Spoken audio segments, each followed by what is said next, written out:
Kyle, you were talking our ear off, so excited to share with us some wrestling lore about Hulk Hogan and potentially murder. Is he a murderer? Can you clear the air? I have some thoughts. Yeah, I watched his JRE appearance. It's brand new, I guess, today. And I don't watch For the that listener, much. that's a podcast called The Joe Rogan Experience. Shut up, Woody. Yes.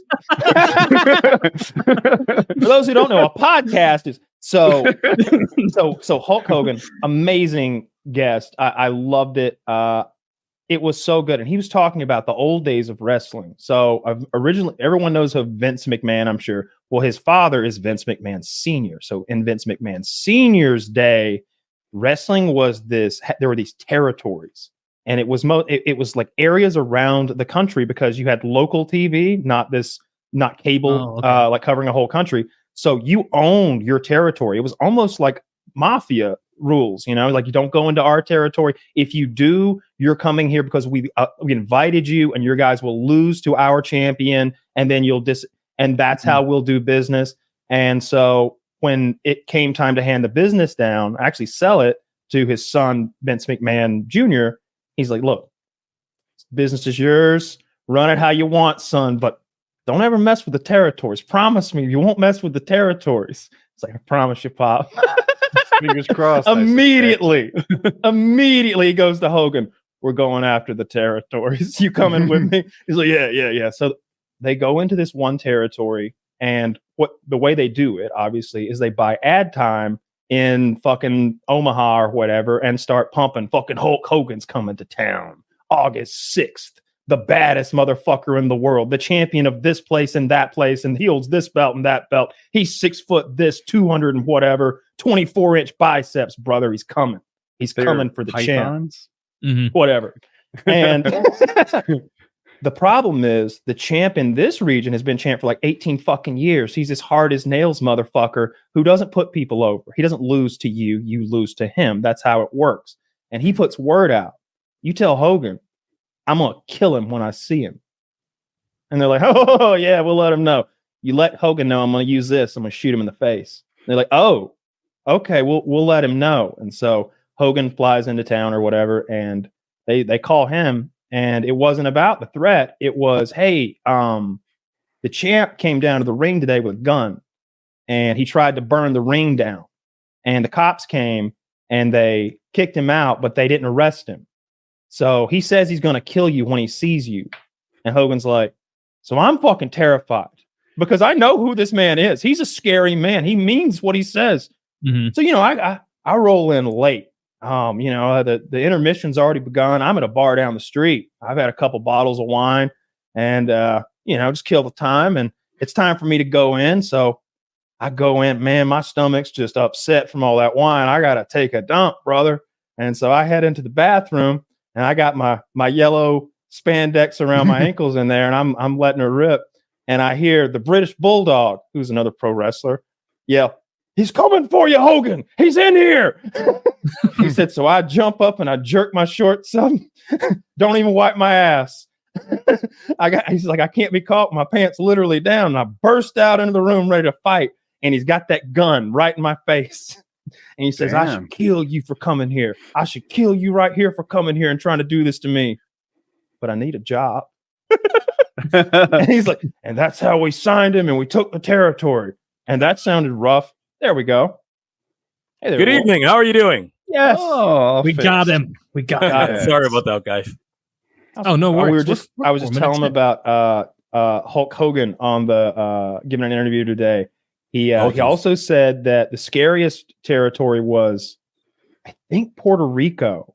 He said that going down there and trying to do business with them was scary. He said there was this big wrestler, I don't remember his name, but he was like a 6'8", 300-pound guy who he went down there and he was the Rodriguez brothers or whatever are like, yo, you're gonna lose to us tonight. And he's like, not tonight, brother. And he wins against the Rodriguez brothers, and then one of them's like, hey, Domingo wants to talk to you in the shower. So he goes in the shower, and Domingo slits his throat, kills him right there. Kills the Rodriguez brothers won, really. And all the wrestlers who saw it were afraid to testify. He's like, so that guy's wrestling right now. Fuck. Jesus. He's like, don't go down to Puerto Rico, brother. I thought it was so much faker than all of that. Yeah. It seemed like This isn't supposed to be real, brother. No, It it's seemed not. like the real parts were real scary. He talked about the rooms getting like destroyed and stuff, where they'd go places and they'd be wrestling and they'd go and just completely destroy their hotel room and destroy their belongings. They'd get, security all the time. He's like, I'd stay with a group. He's like, you don't want to peel off and be on your own. Like, we're at hotel, on the way to the arena, whatever. It reminded me of how scary MMA got when they'd go down to Brazil sometimes, and like Chael Sonnen had talked so much shit that there were Brazilians who were seriously talking about murdering him. And it's a dangerous place where, maybe people might mean what they say. Honestly, that guy, though, like, I've showered with a lot of men. And me too. Some of it sports related. And if I had been asked, like, hey, like after a hockey game or something, the opposing coach wants to talk to you in the shower, like, there's no world. He's not just the opposing coach, he's shower. the booker. See, it's more incestuous in this, not sexually, obviously, but intertwined, I should say, this business, because not only was this guy his opponent that night, because they're like, I don't know, the Rodriguez Tria, the Gonzalez is what it is. I'm just using and I wish we could be more slurry on here. I can't. But he was also the booking agent. It's like your booking agent wants to see you in there, not just your opponent. And the guys, they just wrestled. They just did business together, essentially. And he's like, hey, he wants to talk to you in there and blah. Anyway, he was lured in there. And if he wants to talk to me, I'll be at the concession stand. Like, that's how you save your life there, is you don't go into the shower with someone who is really mad. Also, you become psychic so that that the person luring you into the shower. I'm sure that's not the first time he's had a conversation in a shower. Taylor, you're wildly wrong. If someone invites me to the shower, I say yes. You say yes. No. You're coming across pretty straight in this conversation. I've never turned down a shower invitation. It's the ultimate murder place. All the blood's getting washed out. It's an excellent place to murder someone, because it's like all the blood's going right into the drain. Like, it's already clean before your wounds even come to drag the body out. I don't want a slippery surface. I don't want to be nude. No, give me an asphalt street surface any day. That's the murderer was dressed. He wasn't dressed. It reminds me of that. I wasn't there or scene. anything, Remember that Viggo Mortensen movie when he's Eastern Promises? Yeah, that movie's awesome. Like, that's why you don't want to have a fight in a shower, right? Like that. No, that's why you don't want to fight Viggo Mortensen in a shower, whether he's dressed or not. He will hang dong and beat you to death. Yeah, like, that was a good movie. Yeah, he goes.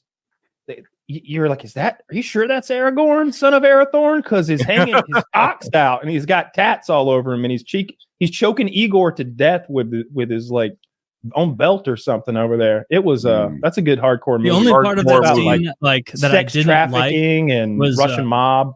When I first saw that movie Eastern Promises and I saw Viggo Mortensen like naked like that, like I almost had a reaction of like, this is Aragorn and you're putting him naked in a fight. Like in my head, I was like, this man is a Titan, and like he should be able to, like, he shouldn't even be allowed to be in a vulnerable position. Get Boromir, like get Sean Bean in the mix, not Aragorn. My God, like, Bean dying in another movie is hilarious. Eastern Promises, and it just he fails to save the girl. Like he just killed in the shower in the rush.